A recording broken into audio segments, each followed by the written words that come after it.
शहर से थोड़ा सा ही दूर एक छोटा सा गांव था। उस गांव में एक परिवार रहता था। परिवार में नीलम और उसका पति बिरजू और उनके 2 बच्चे चिंकू और पिंकी रहते थे। उनका परिवार बहुत हंसी खुशी से जीवन व्यतीत कर रहा था। तभी उनके जीवन में एक दुर्घटना होती है। कार एक्सीडेंट में उसके पति बिरजू की दोनों टांगें खराब हो जाती हैं, जिस वजह से बिरजू घर पर बैठ जाता है। दोनों टांगें काम न करने की वजह से बिरजू अब कोई काम भी नहीं कर पाता था, जिस वजह से घर की सारी जिम्मेदारी नीलम के ऊपर आ गई थी। नीलम ने जैसे तैसे हालात को संभालते हुए गांव में एक सब्जी का ठेला लगाया और वह सब्जी बेचने लगी। नीलम बहन, ये तो तुमने बहुत अच्छा काम किया कि यहाँ तुमने सब्जी का ठेला लगा लिया। ये गांव में सब्जी का एक भी ठेला नहीं था। हम सभी को सब्जी लेने के लिए पक्की सड़क वाले रास्ते पर जाना पड़ता था, जो कि हमारे घर से कितना दूर है। अब पास में सब्जी होने की वजह से अब हम सब यहीं से सब्जी ले जाया करेंगे। इस तरह नीलम का सब्जी का व्यापार ठीक ठाक चल रहा था। अब नीलम को घर का पूरा काम और बाहर का काम दोनों करना पड़ता था, जिस वजह से कभी कभी नीलम बहुत थक जाया करती थी।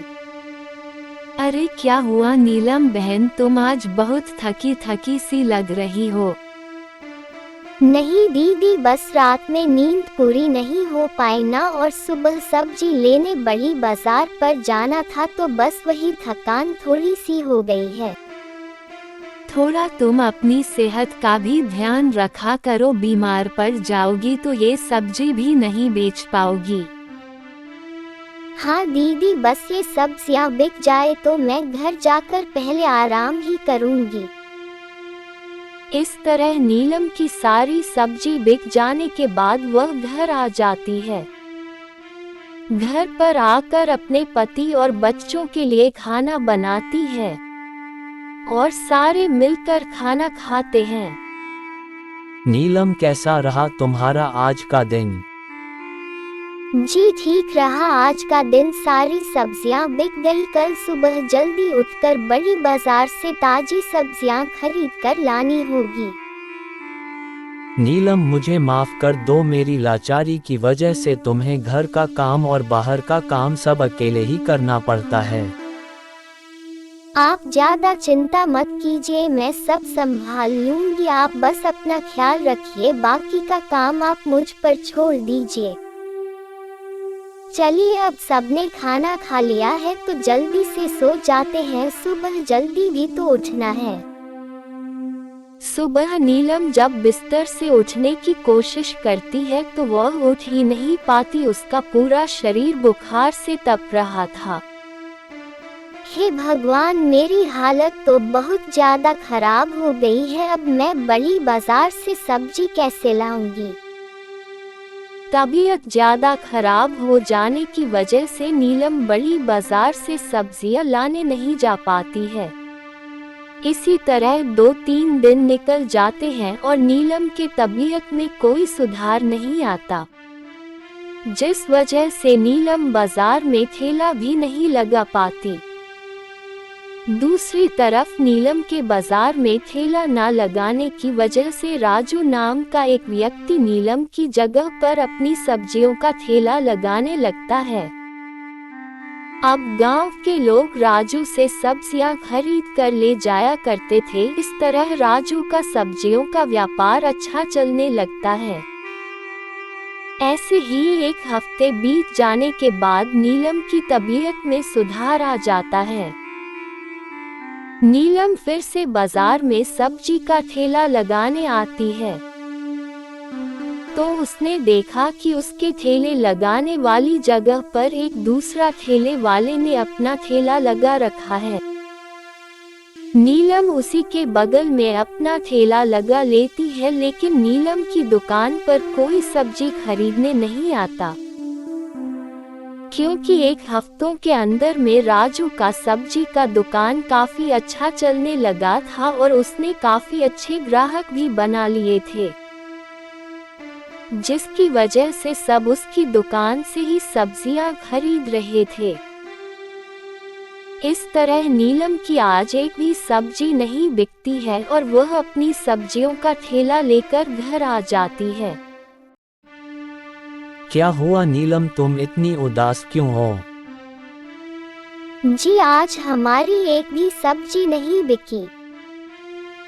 क्यों, गांव के लोगों ने सब्जी खाना बंद कर दिया क्या?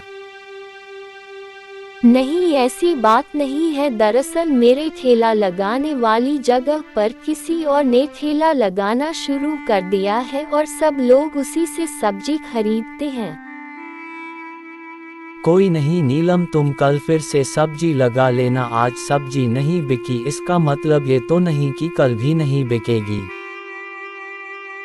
हाँ आप बिल्कुल सही कह रहे हैं, मुझे हिम्मत नहीं हारनी चाहिए। मैं कल फिर से बाजार में सब्जी का ठेला लगाऊंगी।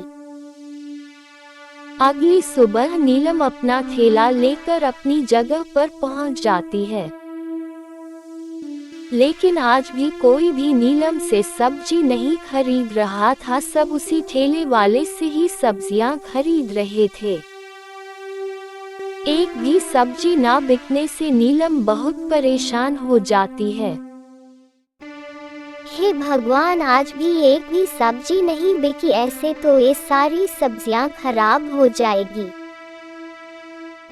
इतनी सारी सब्जियों का मैं क्या करूंगी? और मेरे पास अब इतने पैसे भी नहीं बचे कि कल बाजार जाकर मैं ताजी सब्जियां ला सकूं। सब्जियां ना बिक पाने की वजह से नीलम परेशान होकर अपना ठेला लेकर घर जाने लगती है।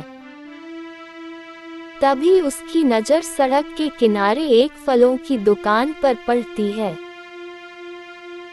दुकान वाला फल बेच रहा था। वह दुकान वाला अलग अलग प्रकार की फलों को बेच रहा था। उसको देखकर नीलम को एक विचार आता है, क्यों ना मैं फल का ठेला लगाऊं। ये सारी सब्जियां को आधे दाम पर बेचकर जो पैसे मिलेंगे वही पैसे से धंधा शुरू कर लूंगी। क्या पता मेरा फलों का काम ही चल जाए। ये सोचकर नीलम घर आ जाती है और वह अपना विचार अपने पति बिरजू को बताती है। बिरजू भी उस पर अपनी सहमति जताता है। फिर क्या था, अगले दिन नीलम बाजार में दूसरे सब्जियां बेचने वाले को अपनी सारी सब्जियां बेच देती है और जो पैसे मिलते हैं उन पैसों से थोड़े फल खरीदकर अपना एक नया फल का ठेला लगाती है। कुछ देर में उसके सारे फल बिक जाते हैं और वह घर चली जाती है और सारी बातें बिरजू को बताती है। बिरजू ये सारी बात सुनकर बहुत खुश हो जाता है और अगले दिन से नीलम रोज फलों का ठेला लगाने लगती है, जिससे उनकी बहुत अच्छी कमाई होने लगती है। अच्छी कमाई हो जाने से कुछ दिन में नीलम बिरजू का इलाज भी करवा लेती है, जिससे बिरजू पहले की तरह चलने लगता है और दोनों मिलकर अच्छे से जीवन व्यतीत करने लगते हैं। दोस्तों, अगर आपको ये कहानी अच्छी लगी हो तो चैनल को लाइक, सब्सक्राइब, शेयर जरूर करें।